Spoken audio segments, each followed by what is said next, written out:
Hey guys. All right. So I believe everybody in here has been in one of these meetings before, but if you are newer or if this is one of your first times in these meetings, it's really laid back. Lots of good Q&A type stuff, a lot of good information.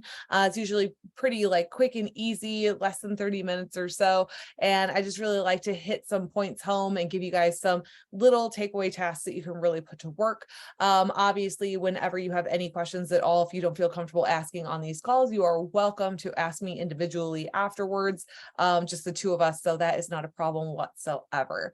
So first I'll start with some announcements and then we will hop into the topic. Tonight's topic is all about the vagus nerve, and it is all about managing stress through it. And that's what has a lot to do with our 3 habits every day this week that we're implementing, outside of the tracking food and water that we've been doing all along. But those 3 habits are going to play a big role in that vagus nerve and how it can really help to reset it and manage the stress in your body. So it's gonna be really good and eye-opening for some of you that maybe have never even heard of this before.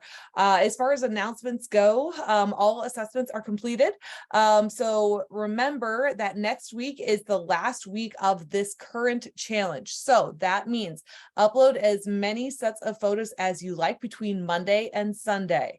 Okay, so that means if you usually take your pictures and upload them on Sunday and do your assessment on Sunday, that's fine. If you could do me the favor of taking your pictures again on Monday morning, that would be great. And then you're done and you're good to go for the whole week. We don't need to worry about forgetting on Labor Day like weekend. So go ahead and get those uploaded. As far as some upcoming things that I'm excited about, so obviously we have our daily habits that we've been doing that I think are going well, and that is going through the challenge. So next week is our last week of those. But what we've developed is called what we're going to call the September grind. So it's going to be the same habits all month long, but we're going to have the same kind of outline where we have the 7 days a week where we fill them out as we go along and submit them once a week. I think that's a lot more doable than a full month situation. And with that, we're going to change up the posting and submitting schedule a little bit so that everybody can submit like first thing in the morning. So what I'm going to do is I'm going to start posting the upcoming week's tracker on Sundays, and then on Monday you'll do the submission with the week in review. So that way you can easily just like screenshot, upload it first thing in the morning, because I know a lot of you guys are up and early risers just like me. And so trying to wait until 10 a.m. to do that is kind of a pain in your butt. So this way you can submit them on Monday, and then I'll pick out the random winner that, you guys participate and all that good stuff on Tuesday, and we'll go on with our lives. So just a little heads up that that's going to be a little switch up that happens after this challenge, and then we'll keep that going throughout. If you have questions on it, please ask. Let's see. Next challenge will likely begin at the beginning of October. So the whole month of September, we're going to be grinding through. That's why we're calling it the September grind. But that next challenge will be that beginning of October look. So keep that in mind as we're getting into that. The next set of one-to-one resilient coaching spots will be open mid-September, and those meetings will start the week of 9/25. Super crazy. It's already been like 10 weeks with this set of people, which is super cool. It's been so much fun getting to know this set of people so much better on those weekly calls, seeing them be successful, going through the things that they wanted to accomplish. It's been amazing. So the one-to-one resilient coaching, it's going to be another set of 12-week programs. That first week, our call will be 30 to 45 minutes. And then after that, we'll have a face-to-face call every single week for 20 minutes where we do your assessment review, go over exactly what we're struggling with, what we're winning with, where we need to make some tweaks and changes. And it's going to be very much like, you want to hit the plan, you want to make the goal, this is how we do it, now go execute it. That is the whole point of the resilient plan. So it's very high level, not so much hand holding, but very much hold you to your standards and to your accountability that you said you wanted. Other big news, pumpkin spice is dropping super soon, you guys, like super soon. So if you are a basic bee, kind of like me, and you like all the pumpkin stuff, it is coming. The bars will be here, and then there's the pumpkin spice protein. There's also some new clothes coming. Ooh, all the things. It's so exciting. And with that also, typically they do they call it like a pumpkin spice combo pack. I don't know if they'll be doing that for sure. They typically do though, where you can get like a box of bars and a tub of protein for a price, or you can do the 2 boxes of bars, or you can do just protein, or whatever you want. But they often will do the combo pack where you get one of each, which works out really well. They are delicious. They are one of Skylar's favorites. So there's that. The new blueprint quiz is available. So I know that a lot of you I've been working with for a while. So the blueprint quiz might just be interesting for you to take to see if it kind of gives you what you expect. But if you do find it interesting or helpful, it's a simple 4-question quiz. You can find it right on my website. And then what it does is it takes you through these 4 questions based on your specifics. Do you want to lose body fat or not? Are you hungry all the time? Are you not? Do you feel like you carry your weight all in your middle, or is it kind of spread everywhere? Those kinds of things. And then what it'll do is it'll ask for your email address and your name, and then it will email you or this plan that I've created specific to the answers for those specific things. And then it'll send you this blueprint to your email with recipes, with a workout, with supplement suggestions based on you, an explanation for why your body may have reacted the way that it has, those kinds of things. So if you find it helpful, you find it interesting, please do go share about it. It's kind of fun. It's like one of those little quizzes, like, what dinosaur would you be? Or, what, I don't know why I said earlier, like, what kind of witch would you be? It's coming up on Halloween. I don't know. That's super random, but this is what we do here. So it's one of those random things, but I thought it'd be fun to create that. So hopefully you guys find that enjoyable. But please do, if you like that, share it. See if your friends and family get a kick out of it, get something in their hands that would be a good kickstart for them. There's also a freebie to my Jumpstart course in there, as well as some other discounted options. So you can check all that stuff out.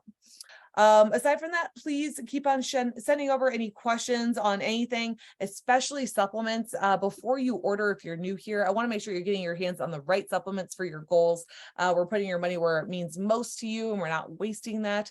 And then from there, please do send any order numbers whenever you do make those orders. That helps me so very much. But now we're going to get into the vagus nerve. Okay. So I'm just going to go through what this is, because I didn't even know that it was a thing until probably like this past winter, right? I've really dove into this stuff deep. And then we're going to go through where it's located, what it does, how we can manage it, all the things. So the vagus nerve is the main set of nerves that runs your parasympathetic nervous system. So that system is the system that controls specific body functions such as digestion, heart rate, immune system. It's your rest and digest system is what it's kind of been dubbed. So it is located near the base of your skull, but it runs down through your lungs and through your arteries and such. So it's going to be all running down into there, and then it ends in your gut.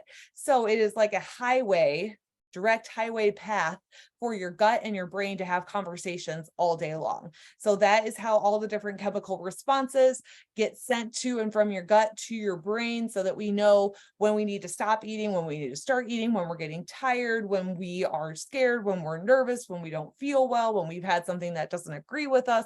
All of these things are how we can feel that so quickly.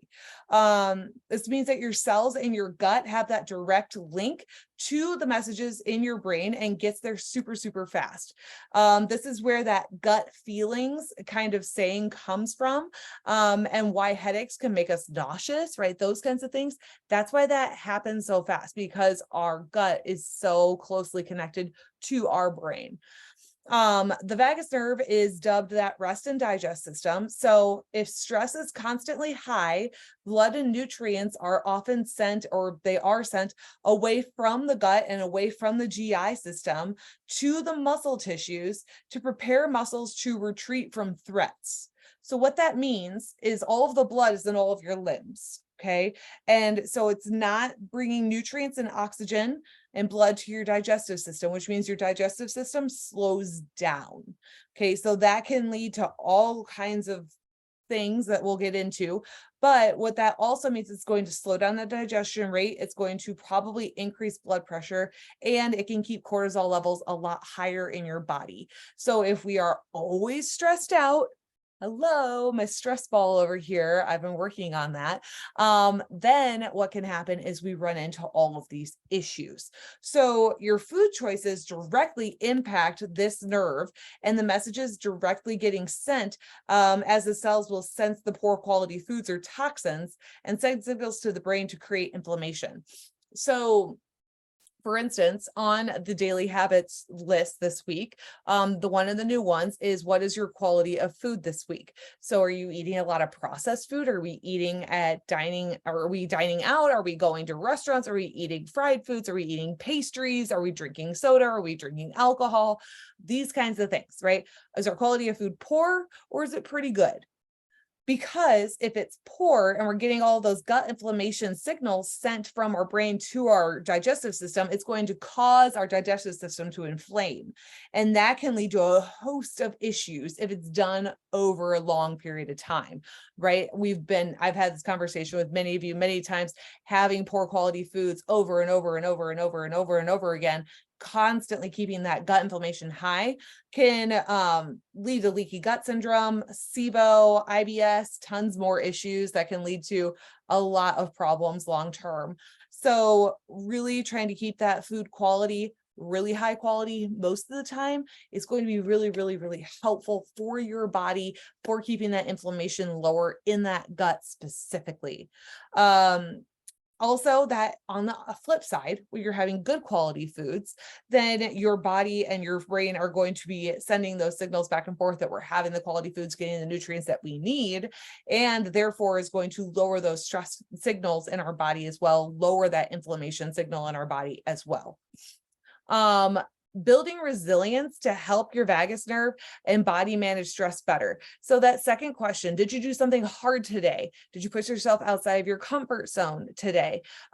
Today I did, that is for sure. Started CrossFit again. Here we go. Only whipped myself 4 times on double unders. I'm going to call that a win. I haven't done those in like a year. But when we push ourselves and we do things that make ourselves more resilient to stress, that can help us manage that vagus nerve and our body stress better. We can't necessarily reduce stress by doing hard things. I know a lot of times people feel like when they work out, they get rid of a lot of their stress. But honestly, working out is an extra stressor on our body. But what we can do is when it's a good type of stress, right? When it's a workout, when it's a cold plunge, when it's like cold water immersion, getting your face wet with cold water, those kinds of things, then that can actually help build our cells to become more resilient to that stress. So when we build our cells to become more resilient to the stress, we are less affected by the day-to-day life stressors, and then we don't suffer from the ailments of it as much, right? So that stuff can really, really start to add up.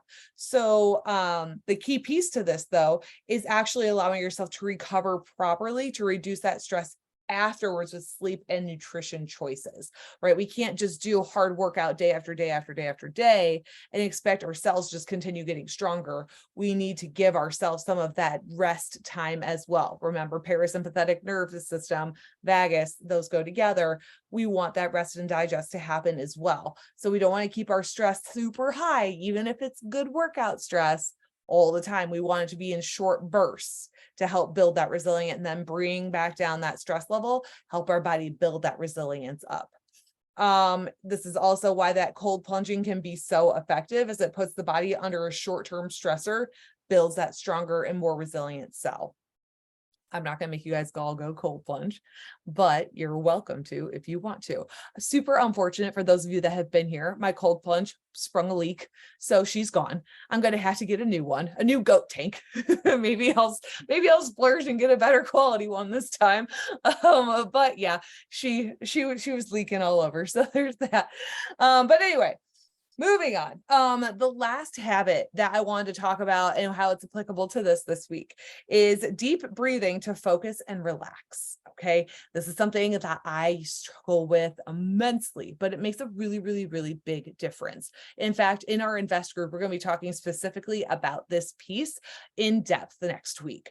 But the overview of this is the main key to improving the function of your vagus nerve has been time and time again, relaxation. So trying to learn how to relax in order to activate that rest and digest system is going to be absolutely key. Well, there's all kinds of things that you can find on the internet about, like, look this way until you yawn and look that way until you cough or whatever. That stuff hasn't been proven at all. But if we can learn to force ourselves into relaxation through deep breathing, through yoga, through meditation, that kind of thing, it can make a very, very, very big difference. So it comes down a lot to breath work. Taking 3 to 4 really deep box breaths, especially before you eat meals, is going to make a very, very, very big difference. Now, if you find yourself, before that big meeting, after that big meeting, before your kids get home, before your kids get on the bus, wherever your stress points are, take your 3 to 4 big deep box breaths. It will calm your system down, activate that rest and digest system, and it'll help reset that vagus nerve for you a little bit more. So that's going to be a really, really, really big piece to helping you actually feel better. Oh, and then when you do that, it can help with everything from lowering cortisol and stress, less GI issues and bloating, an improved immune response in your body, improved mood, improved energy, and improved blood pressure and heart rate. So really taking that time a few times a day to take a couple of those deep breaths and chill out is going to be very, very, very effective to helping with this. The key takeaway that I want you guys to remember tonight: the more we can manage the stress on our bodies with purpose, the better our physical and mental health can be, right? That is the whole point of this week, is to learn how to manage our stress better. So that's what I've got for you all. Kind of quick tonight, honestly, but tons of information packed in there. But what questions do you guys have on this, on anything else that I can help with? Everybody's good? I'm good with that. Deep breaths all around, everybody. All right, guys. Well, I won't make you stay. Hopefully you found out something new tonight. Maybe you've been implementing these all week and now you know why they're helping. Hopefully there were some good takeaways, but if you have any questions at all, you know where to find me. Have an excellent rest of your evening. I love you all, and I will talk to you all later on. Bye, everybody.